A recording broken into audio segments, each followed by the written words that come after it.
Drop Podcast. Hello and welcome to the Football Drop Podcast. If you're looking at us on YouTube, you will see that Ben isn't with me today. I've got a special guest with Nick. Hi, Nick. Hello, you all right? Yeah, good, thanks. How are you? Good. Yeah, good. Thank you. Thanks for having me. Good. Yeah, thanks for joining us. It's really good to have you on. We have special FDP specials, we call them. We have them quite regularly now. And we like to get people on who's in the world of football to talk about everything football, kind of their specialism, what they like, what they enjoy.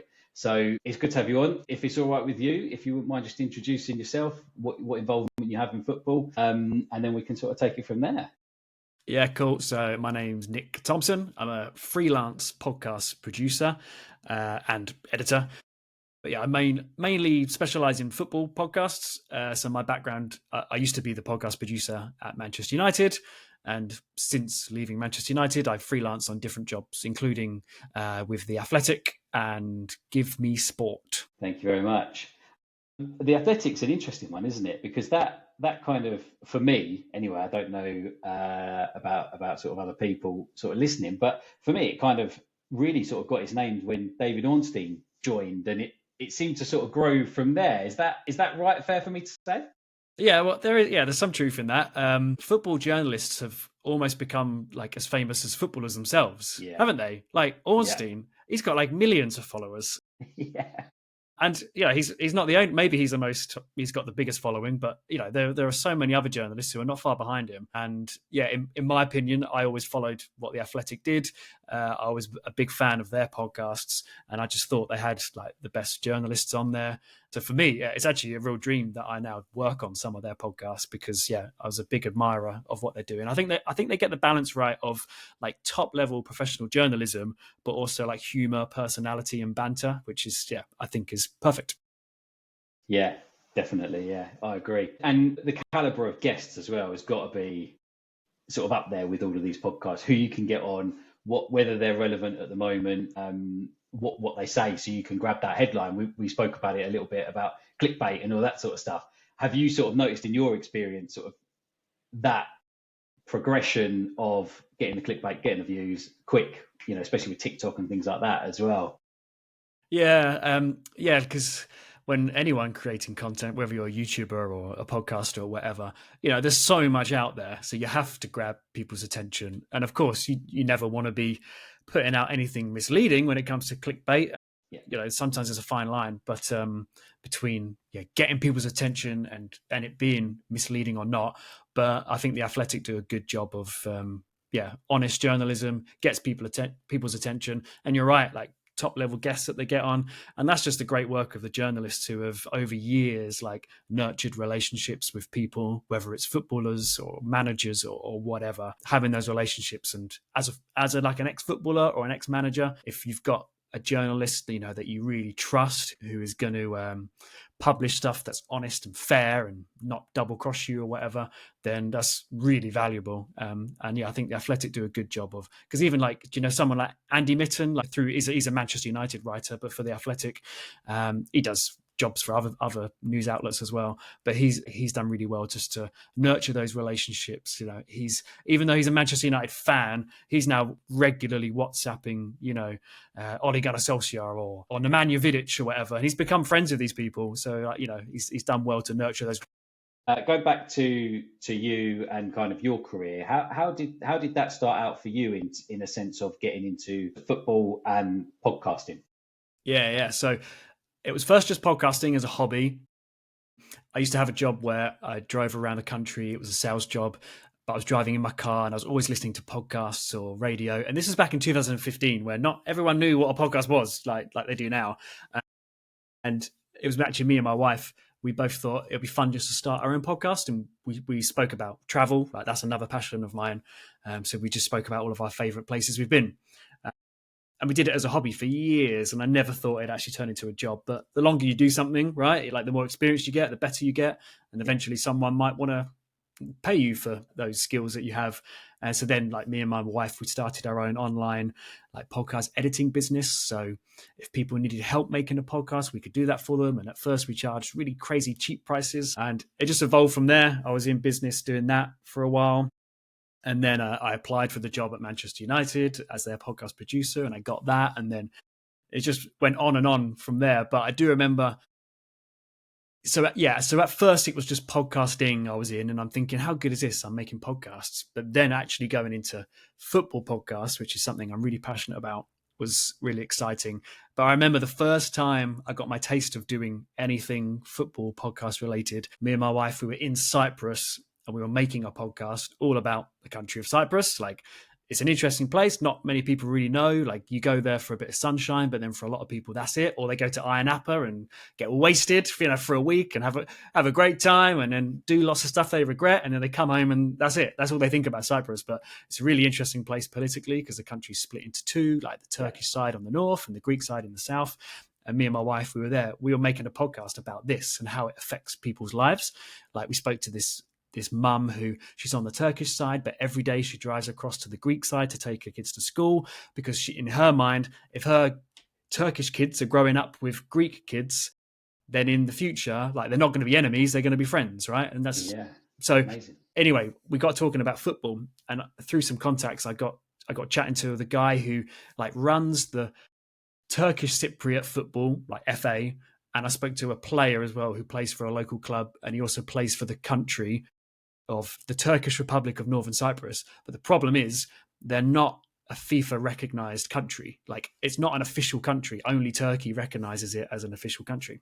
So they can't play football, basically. They can only play against each other, or they can play in tournaments where other unrecognized teams are also invited to join. So like Tibet, for example, like Tibet is technically part of China, but they don't see themselves as part of China. They see themselves as Tibet. So there is a football competition called CONIFA, which is run by CONIFA, who are like the anti-FIFA, basically. So I was chatting to them about, what does it mean living in an unrecognized country and how does that affect football? And while I was doing this, I'm thinking, this is great. I'm making a podcast about my two favorite things, like travel and football. Yeah, and then I thought that would be it. I never thought I'd do it again. So then I was kind of, for one day, I was excited to be like a football journalist, and I loved it. But I never thought it'd happen again. But obviously now I work in football, and it's a dream. Yeah, amazing. That just sounds like the dream for me, because, traveling and football, what could be better, especially sort of seeing those things. And is that, so, sorry, just jumping around a bit, is that where you got the idea for the podcast that you do? Sorry, it's Around the World in 90 Minutes, isn't it? Yeah, so this is a new project that I've just released. Yeah, it's called Around the World in 90 Minutes. And it's an idea I had for ages, but I just never got around to doing it because it's not an easy or not a cheap thing to do, because it involves traveling. And the whole point of the project is to go around the world. At first it's Europe, all right? I haven't got a big budget, so I'm going around Europe. Maybe one day I can go further, but visiting unique and like special football teams that not many people know about. And the point of this project is to discover or rediscover the true meaning of football, because we'll talk about it soon, I'm sure. But when I was working at Manchester United, brilliant, loved it. I had a great 2 years there. But when you're inside the big corporate machine that is top level football, it's so easy to lose sight of what's actually important. A club like Manchester United and all big clubs only survive because of like commercial deals, sponsorships, social media following, all these things which are super important to keeping money coming in and people earning a wage. But when you strip everything back, that's not really what football's about. So after doing that for 2 years, I wanted to kind of rediscover what it's all about. And I can give you some examples of places I've been, but it's a podcast project where I'm going around the world trying to like fall back in love with football. And it's good for people who are a bit disconnected with top level football. Like, I don't know if you're an Arsenal fan or Chelsea or Man United or whatever. Yeah, you might watch them on TV every now and then, but it's difficult to go to games. How connected do you really feel, with the players on the pitch? And it's the way the world is now. Like, they're all big, famous superstars, millions of followers on Instagram.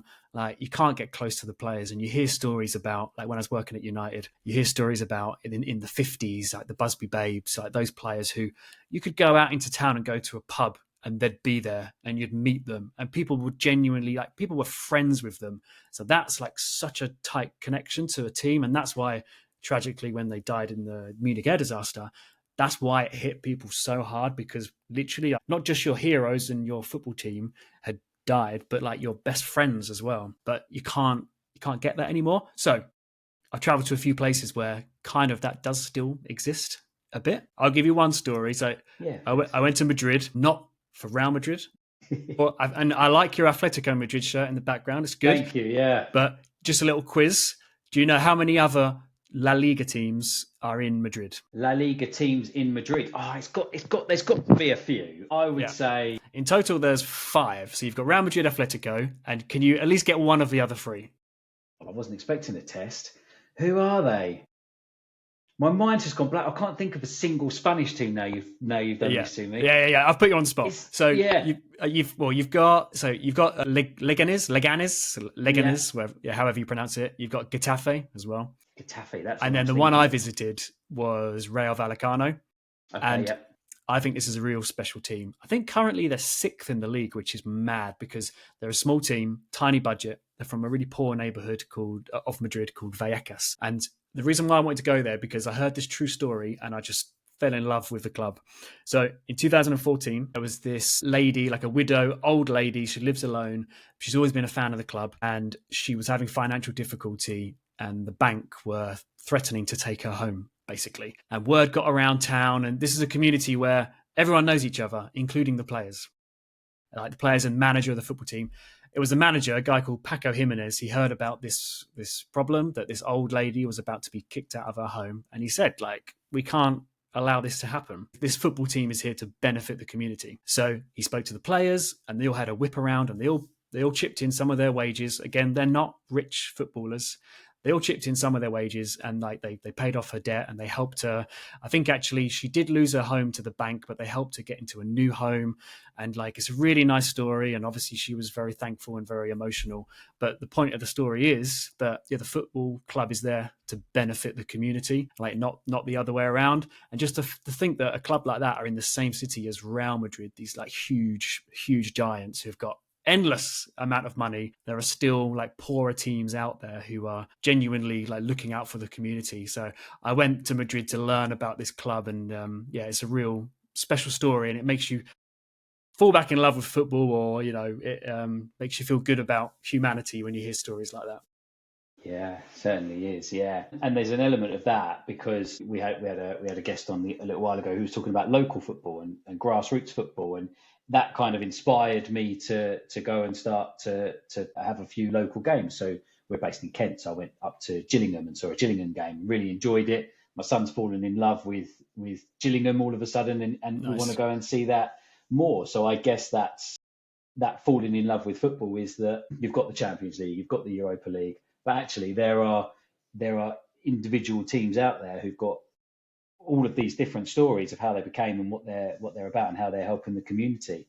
Yeah, for sure. Don't get me wrong. I love watching Champions League or Premier League. Love watching it on TV. It is really entertaining. But yeah, there's probably a local football club just down the road from whoever's listening to this, and it doesn't cost much to go there. You can get a ticket.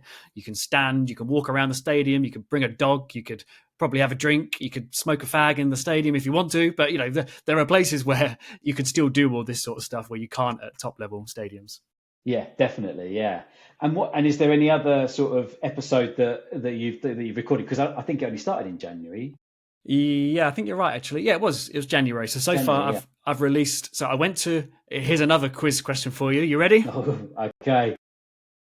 So episode 1 is I went to visit the world's first ever football club. That's Sheffield FC. Yeah, that's it. Well done. Yeah. So yeah, Sheffield FC, the oldest club in the world. So I went there, and that's proper non-league. That is. Yeah. Really enjoyed that. Learning about how kind of football wasn't really invented. It just evolved over time. But yeah, the world's first football club, Sheffield. And then episode 2, I went to Croatia to visit a team called Rijeka. And Croatia is so interesting because it's a small country, small population. But as you know, the national team, they always beat England. They're always so successful, and I just wanted to find out why. And this particular place, Rijeka, is interesting because they've got a bit of an identity crisis because it used to be Yugoslavia, then it was Italy, and then now Croatia. So they're kind of these football clubs are older than the country itself. So they form a special bond with the people. Episode 3, I went to Northern Ireland, to Belfast, to visit Cliftonville, who were the first ever Irish football team. And it's so interesting there because, in England, you might support a football team because your dad supported them, or you're from that place, or you like the colour red. Yeah. But in Northern Ireland, it goes way deeper than that. It's like religion. It's not even really a religious thing. It's just, what religious community does your family come from? Are you Catholic or Protestant? And then that adds a whole nother layer on football rivalries. You've got like some of the Protestant, like the pro UK clubs. Like, you think they'd be together and they'd love each other, but they hate each other even more. And then you've got the Catholic clubs who sometimes stick together, but then they're rivals as well. But then, of course, when you get like a Protestant and a Catholic club playing against each other, these are people who like 30, 40 years ago were like at war with each other. People died. So then that adds a whole nother layer onto identity and rivalry and what your football team means to you. Then Austria, I went to visit Sturm Graz, who are the surprise champions of Austria. They beat Red Bull Salzburg for the first time in like 10 years. And Austria is a really interesting place for football, the Bundesliga, but not many people know about it. Then I went to just down the road in Manchester. I went to FC United of Manchester, which is really interesting. It's a football club started by Manchester United fans who are not happy with how modern football is going. So that was a really interesting one. And I know I'm talking a lot. I'm getting to the end of the list now. Then after that, it's not out yet, but the next episode is about, I go to London and I visit this non-league team called Corinthian Casuals. Have you heard of them? Okay, yeah, I heard of them. They have the most incredible story ever. Like, the original Corinthians was a team made by the English FA because England could never beat Scotland. And that's because all the Scottish players used to play for one club, but that was Queen's Park in Glasgow. But the England team was made up of loads of individuals. So they created this club called the Corinthians. And it worked. It got the England players together, and they were them playing better football, and they beat Scotland. They toured all around. Not many people even know who they are. They toured around the world like 100 years ago, more than that. They inspired Real Madrid to wear white, and they also inspired the Brazilian team, Corinthians. And it's like, they're this tiny non-league team in London. And the thing that's even more amazing about them is that they're fully amateur. They don't accept any money. So no matter how far up the leagues they go or down the leagues, they can't pay players. So they're just doing it for the love of the game, which is like, today is unheard of. Like, It's an amazing, amazing story. But then finally, on the final episode, which will be out in a couple of months, I said there's the Madrid, Rayo Vallecano, and then there's St. Pauli in Hamburg in Germany, which are like, it's for them, it's all about their off-field, like, political campaigns rather than actually the football, although that's kind of only half true, but really interesting. Again, it's just football clubs where it's more than football. A lot of fans I spoke to, they don't really care about winning or trophies. Like, of course they care, they want to win, but it's not about that. It's about getting people together and having a relationship with the team, that connection and that pride, whether they win or lose. It's like they're just proud to have a team to support. Yeah, that sounds absolutely amazing. And there's so you're thinking about Corinthians and Sheffield FC. I thought Sheffield had finished. I didn't realise they were still around. So that, for me, was a bit, I thought they'd got kind of merged, and that's where Sheffield Wednesday had come from. But thinking about it, it isn't, is it at all? Not at all. No, yeah. So yeah, no, they are still around, but yeah, just in a very low league, 7th or 8th or 9th tier of English football. I can't remember now. But yeah, you've got Sheffield Wednesday and Sheffield United, obviously the much bigger teams. But Sheffield FC was the first one.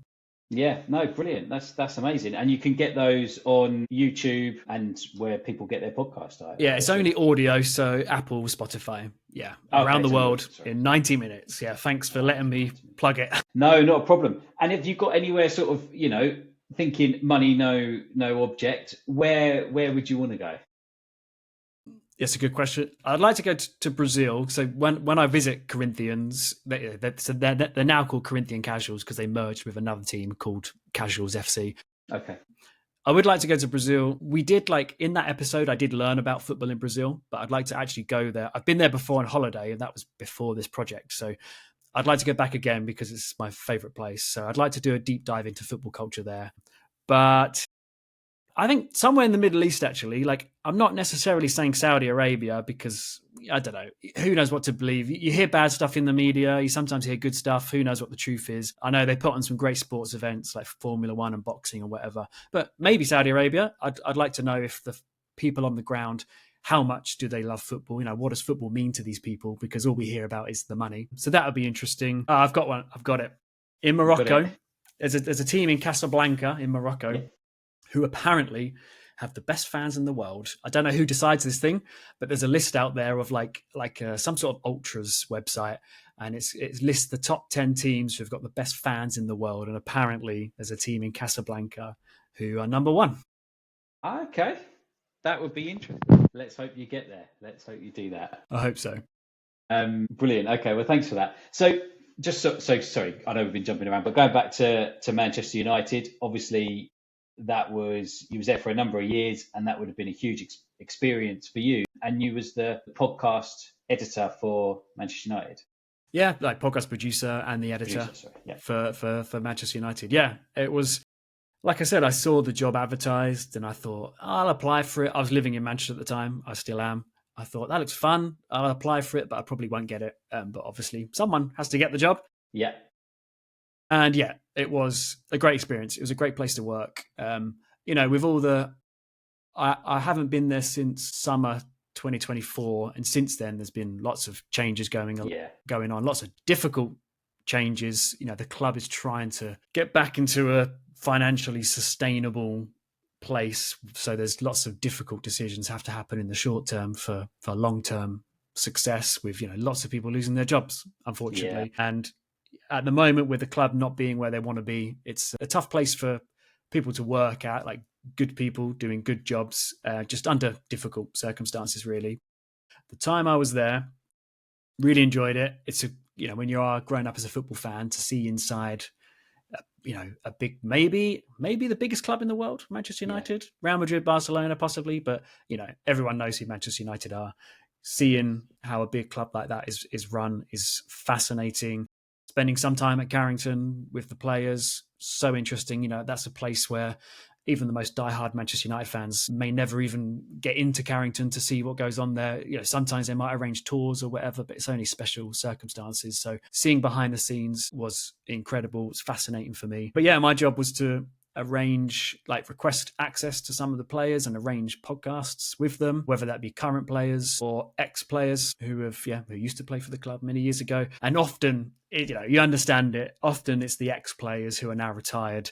They have the more interesting stories because they can say whatever the hell they want. Yeah. So that was always good fun. But yeah, when I'm doing the job, I'm thinking, well, I'm getting paid just to make podcasts with these Manchester United legends talking about really interesting topics. So I had a great time working there. And yeah, it was about 2 years. But then it was the first round of redundancies is what got me after 2 years. But I was kind of ready to try something different anyway. And since then, I've just been a freelance podcast producer and editor. With sort of working there, you're in the mix with it, and I guess you was there when that sort of Ineos came in and the takeover, because there's a lot of talk about should that kind of change of ownership have an impact on the club directly and the players and maybe the performance on the pitch. But when you're working there and you're an employee of Manchester United, do you kind of have that feeling of unsettlement that there's a new person coming in and are things going to change? Yeah, you do. It's funny though, because how on it a lot of journalists are these days. Like, we're often reading stuff online in the news before we actually hear it ourselves as staff. Yeah, at first, I think there was optimism and excitement that something's changing. Basically, something's happening. More investment, more money coming in should equal more opportunities for all of that. More opportunities for the team to be more successful, and then that working in media, that makes your job a lot easier. Whenever I'm watching a game at the weekend, if the team win, I know it's going to be a good week at work because it's just nicer for everyone. So any way that the team can be more successful, because even though at the time there was about 1,000 members of staff working at United and there's only 11 players on the pitch. Yeah. But really, it's all about the team. Of course it is. If the team does well, then everything else follows on from that. But there was optimism that things were going to change for the better. And yeah, then of course it took a few months. After a few months, you hear about there's going to be cutbacks, redundancies, and that would make anyone worry, of course. So there was a lot of anxiety and worry amongst members of staff, but the club did handle that well, actually, and made sure that no one was really hung out to dry. Everyone was looked after as best they can in terms of like redundancies and things like that. So it worked out fine, and I'm enjoying what I'm doing now with being freelance, to be honest. That's good, because you do sort of hear that negative connotation put in the press of, Manchester United employees are kind of being hung out to dry, but it's nice to hear that actually, although there's difficult decisions being made, they're doing it in a nice way, as nice a way as you can.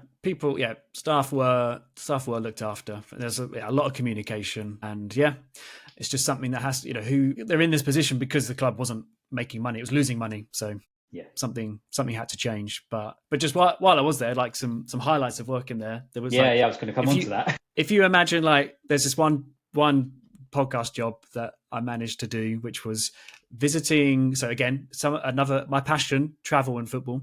Mm-hmm. I visited the island of Malta, where Malta is football mad, and beautiful. Amazingly, they have the very first, so the oldest Manchester United supporters club is in Malta. Right, wow. It's not in England, it's not in Manchester, it's not in London. The first ever Manchester United supporters club is in Malta, and they're very proud of that. There's so many Manchester United fans over there, and so I got to visit the island with Dimitar Berbatov, and we're touring around the island, meeting the fans while I'm making a podcast at the same time. So there's me with my microphone. I'm recording in bits with Berbatov and then with fans, and just learning the story of why there's so many Manchester United fans there, and learning about the island, the history, the culture, the language. Like, it's a fascinating place. It's the only place. Have you been before to Malta? Yeah, I've been. Yeah. Not many people know this, but it's the only country in Europe where the language is mostly Arabic. Like, they speak they speak English, but their language, Maltese, is a bit Italian. But I think it's like 30% Italian and then like 70% Arabic, and that goes back to their past of who used to rule the island and things like that. But because there's such a strong connection with the UK like had a military presence there, and so lots of UK families were linked with Malta. And I believe the person who started the Manchester United supporters club. He had a relative who married a British soldier, I think, and he was from Manchester. And bearing in mind, this is in the 50s, it was actually just before the Munich air disaster. And this guy in Malta, he's hearing these stories about this team in Manchester that play in red, and it just caught his imagination. And then it was actually, I think it was just after the Munich air disaster, that's what inspired the local people to, in a way, to support the club. They wrote a letter to Matt Busby, the manager at the time, and said, can we start the very first Manchester United supporters club with your permission? And he said yes. And then I think a couple of years later, the manager, Matt Busby, he promised, and he delivered on that promise, to the team would visit Malta. And ever since then, the relationship with the island has been really special. Like, Gary Neville used to go there on holiday all the time. I was visiting this old guy, a guy called Joe, who lives on the island, always been a Manchester United fan. He knows Sir Alex Ferguson. He knows lots of people. And I'm recording with my recorder, and we go into his house, and it's like a shrine to Manchester United. And he says, let me show you David's room. I'm thinking, David, who's he talking about? He was talking about David Beckham. He says, whenever David comes to visit, this is where he sleeps. And his Real Madrid shirt was hung up on the wall with like his signature on it. He said, like, thanks, Joe, for looking after me whenever I'm in Malta. Yeah, it's amazing.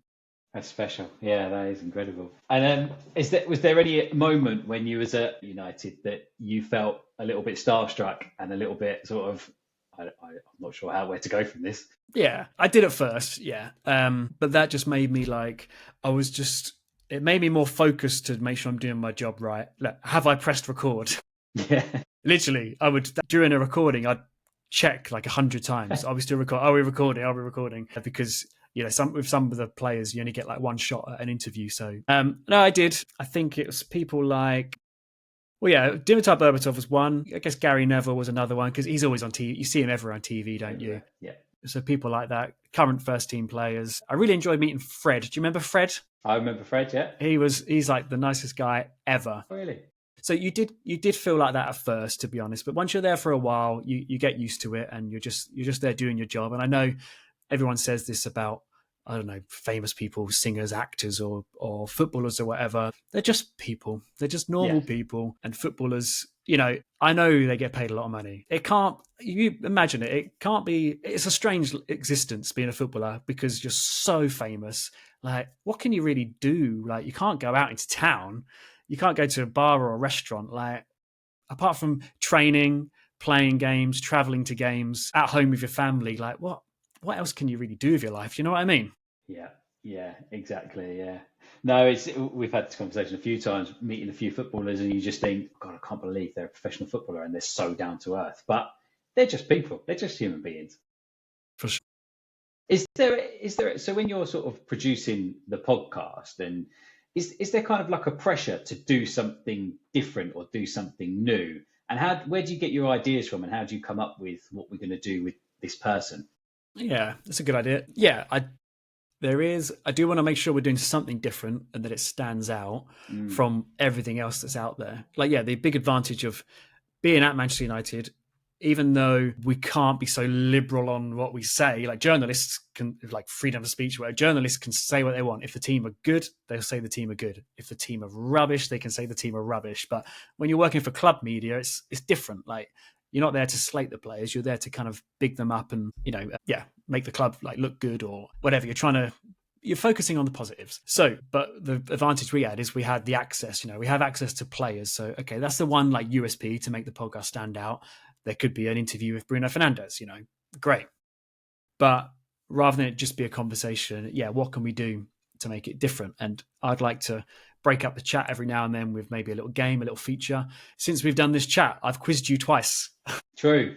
I've sprung some quizzes on you, but do you know what I mean? Like something different. Like I remember we did, and this is nothing like groundbreaking or amazing, but we did a fun little quiz with Diogo Dalot, because his name, like a lot of Portuguese and Brazilian people, like that's not his full name. His full name is much longer than that. I think his name is Jose Diogo Dalot Cachera or something like that. It may be in different orders. We quizzed him on other players who go by nicknames. Like Diogo is his nickname, really. His actual name is Jose. So we said, right, we've got a load of players who go by nicknames, but can you tell me their real name? We can do a couple now. So like Ronaldinho, what's his real name? I just know him as Ronaldinho Gaucho, isn't it? Yeah, I think it's Ronaldo Gaucho or something, because the Eno on the end means little, so it's like a nickname, like Little Ronaldo. And then there was like who was there? Well, there was the King, Eric Cantona. But we just tried to have fun with players that go by nicknames. And then I think there was the original Ronaldo, the Brazilian Ronaldo. But like, what's his full name, basically? So it's just something little like that so he forgets that he's in an interview. And we just have a bit of fun with it. And then that can make for some good like social media clips as well, like that, when you can do something a bit different. But how do I come up with ideas? I do listen to a lot of other podcasts. I think it's important to know what else is out there and what's being done. So you know what's out there.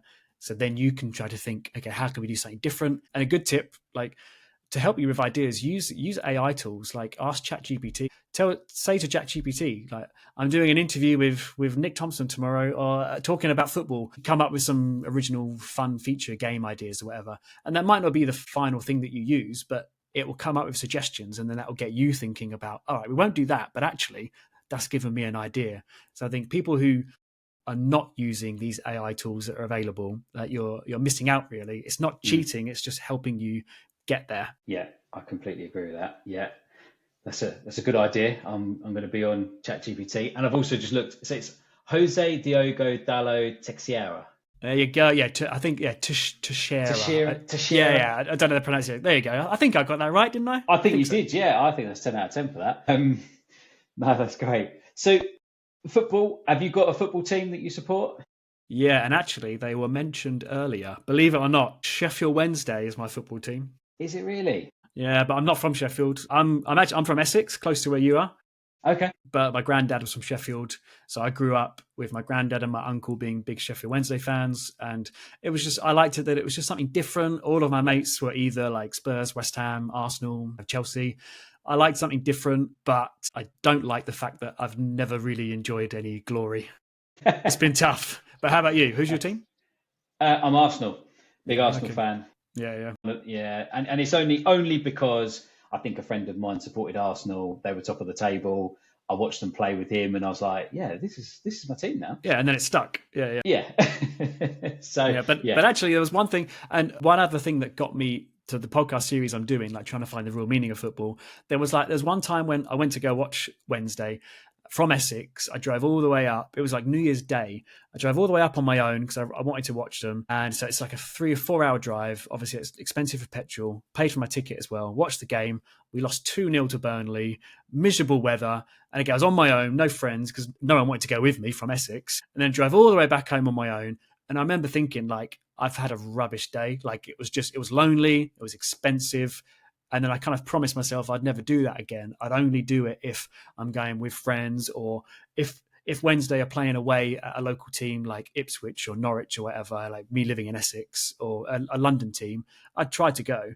But I just realised that like the whole point of football it's like a day out. And even if the football's crap, at least you've had a good day out with some mates before or after the game. And I think that's a really big, important part of football. It's not actually just about what happens on the pitch. Completely agree. Yeah, it's about that. For me, the biggest buzz that I get is when you walk into the stadium and you can just hear the noise of the crowd, and you're just like, yes, I'm going to enjoy it. Yeah, often I prefer, like, the whole build-up is more exciting sometimes than the game itself, or like in the pub with your mates before having a drink, talking about what you think's going to happen. I think that's the part I enjoy the most, to be honest. And on this series, like that I did, meeting fans before the games, like in bars, having beers, and I'm interviewing them all, and a lot of them said the same thing. They said, like, actually, this is my favorite part. And on this series, I actually had, if you listen, you'll hear, I had really bad luck with all the games. I either watched really boring 0-0 games, or the home team always lost. Like when I went to Austria to watch Sturm Graz, they're like favourites for the league again. They lost to like this average team, like 3-0 at home. I'm thinking, God, I'm bad luck. So, but it's made me realise on this whole series, the fun part has been travelling around and meeting people and learning about new places. The worst part has actually been watching the football. So now I'm thinking, am I actually a football fan? You know, I'm not sure. Just like the travel. Yeah. With Sheffield Wednesday, what's going on there? Because it's been quite sort of fractious with the owner, isn't it? And the yeah. There was a YouTube video published about 6 months ago, and it said that the worst owner in football. You know, if you think the Glazers are bad, if you think whoever, Todd Bowley at Chelsea, you know, if you think these people are bad, then you've got it good, because you don't know what it's like to support a team like Sheffield Wednesday. The Glazers, I think I understand, because the club's now in so much debt. But the owner, he's mad. I don't think he'll waste his time suing me for defamation, but he's just crackers. Like he's a very wealthy Thai businessman, and I think he can just do what he wants and he can say what he wants. And I think he's quite stubborn. And if you asked him deep down, he'd probably say that this hasn't worked. Like I think he thought he'd buy this English football team who are just below the Premier League, get them up in a few years and sell them for a load of money, and like, you know, easy. If it was that easy, everyone would do it. Yeah. And it hasn't worked out. He's actually taken us down twice and then back up to the Championship.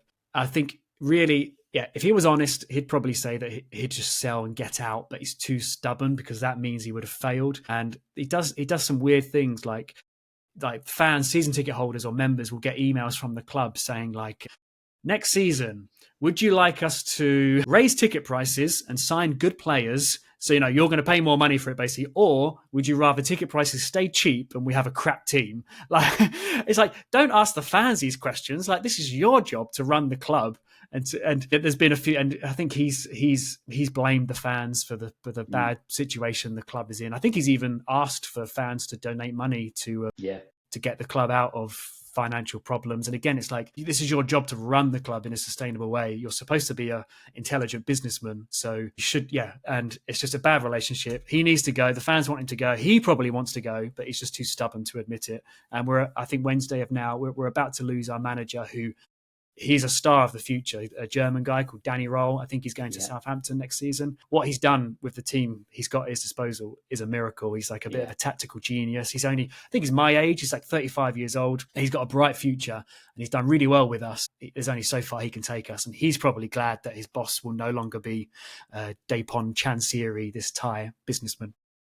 Yeah. And have you noticed when you've been, I assume you've been going to the matches. Yeah, You say not you've season much, ticket but holder. yeah. Not much. But have you noticed sort of like a difference in the fans and how they're reacting because of the poor relationship with the owner? Yeah, like the fans, like most good fans, they still get behind the team, travel home and away. It's hard. It's almost impossible to buy away tickets for Sheffield Wednesday because it's always Oh, wow. selling out. You know, it's only when they're playing teams like Blackburn who have got like a 7,000 seat allocation you've got a chance of buying a ticket. So the fans are still very supportive. They're not like boycotting the club or anything, but yeah, they're very vocal. They're annoyed. They're pissed off, and they want the owner to go as soon as. Yeah. What's your thoughts on the Premier League as well so far then? Because for me, it feels like top's done, bottom three are Yeah. done as well. Is that kind of your thinking? Yeah, it's done. As soon as you think Arsenal might get back into the title race, they do something to, I don't know if I can swear, but they do something to fuck it Yeah. up, don't they? Yeah.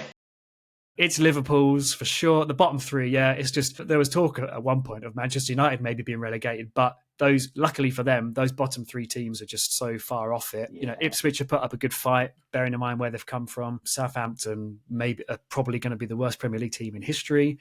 Mm-hmm. Those three are going down, but then this European places could get interesting. What is mental is Manchester United could finish around 15th, but if they win the Europa League, they could get Champions League football next season, which would just be absolutely mad. But do you feel, as an Arsenal fan, like second is still not bad, but do you think this was really your chance to try to win the title this year? Doubt, yeah. I think, along with a number of people have said, if Arsenal do not sign a striker, that will probably be the reason why they don't win anything this season.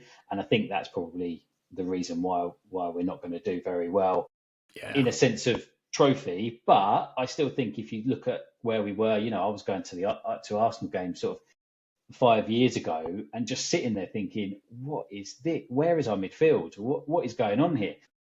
To sort of now, and second 3 years in a row isn't bad, especially Wenger would call fourth as a trophy. So yeah, it's all right. I'm pretty happy with where we're at, and those years of sort of Europa League is behind us, hopefully. So to come out and play in the Champions League and be playing well, 7-1 win the other day, it's absolutely brilliant. Yeah. Yeah. There are positives. Yeah, and in the summer they've got to sign a striker or two for sure. Definitely, yeah. And before we go, just your thoughts on Manchester United as a former employee. What do you think is going to happen with them over the next sort of season or two? Yeah, well, they don't, like this summer when it comes to recruitment, like they don't have the funds to buy players. Like they've clearly changed their model when it comes to recruitment. They used to buy like Berbatov, Robin van Persie, they'll just go out and spend the money on these amazing players. And they've also developed, you have to say, like youth players, they've developed a hell of a lot of like really world-class players over the years. But now, they're signing young, unproven players who they will develop into good players, and that's going to take time. They don't really have the money this summer to sign anyone, like the finished article, anyone decent. Apparently, they still owe clubs for players they've already signed. So this summer, they're going to have to pay that before they can even sign anyone new. It's going to be a long, slow process, but I do think they've got the right manager in charge. I think he's really switched on, clever guy, charismatic. He's got a vision. They should stick with him. They can't just keep sacking managers. Like, do you remember when Ole Gunnar Solskjaer or Mourinho was there and like finishing second or third was a bad season, and now they're 15th? Do you remember? Like, Christ, I think Mourinho said that finishing second with United was his best ever achievement. Yeah, he did. Yeah. But yeah, it's going to take a long time. I think United fans are fine with that. They're willing to be patient as long as they're taking those small steps in the right direction. And I think they've got the right manager. They need to sort the club's finances out, become sustainable, become profitable. Good times are ahead. I mean, they're huge. They're massive. They got fans all around the world. So they're not going anywhere. And it will take a long time, though. 5, 6, maybe more years until they're challenging for the top again. Yeah. And it's crazy that we're talking about Man United in that way, but that is the situation we're in. But yeah, thank you very much for your time today. I really appreciate it. I've really enjoyed the chat. What we'll do is we'll put all the socials for your podcast and anything else that you want in there. We'll put that all in there. So have a little look. But please do check out the podcast. And thank you very much. Yeah, that was good. It was good fun. Like the hours flown by. That was good. Cheers. Thanks, Will. Thank you.